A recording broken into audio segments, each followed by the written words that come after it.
Ташкент вокзалында шашлик істейді, қима деген. Баламын сонда да соны жақсы көремін.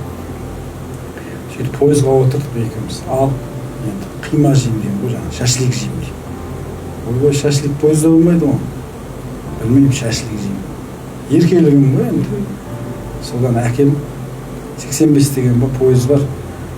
Осы ауылға келгенше пойыздың ресторанына котлет әперіп отырды ғой маған. Азаннан түнге дейін барамыз, шашлик жеймін, апарамыз, шашлик жеймін, апарамыз. Сөйтіп келгенбіз енді. Сол енді жаңағы айтады ғой, ана бір әкең сен мойнына салып жүріп бағады, әрбір қасық тамағыңды аузына салады, сенің әрбір сөзіңе қуанады. Кейде біз әкемнің 2 ауыз сөзін көтере алмай қалып жатады.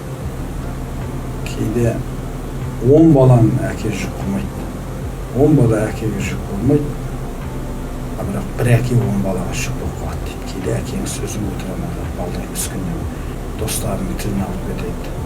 Бірақ ана жасаған қызметтердің барлығын дос қайтара алмайды. Сондықтан әкенің қадір қасиеті мәңгі есте тұрады, мәңгі.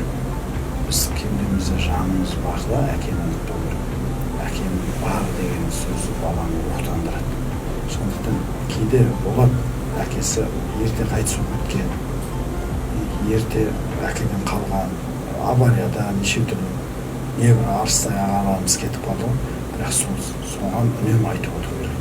Сен баланы әкең осындай күшті азаматты, мықты сұлу жігітті, арыстандай айбатты деп туысқандары, ауылдастары, көршілері оның әкесінің суретін қойып қойып, естеліктерін көрсетіп, сен әкең былай машина айдайтын, сен әкең былай шөп оратын, сен әкең былай күресетін, былай жүзетін, былай төбелесетін деп болса да, ондайын айту керек.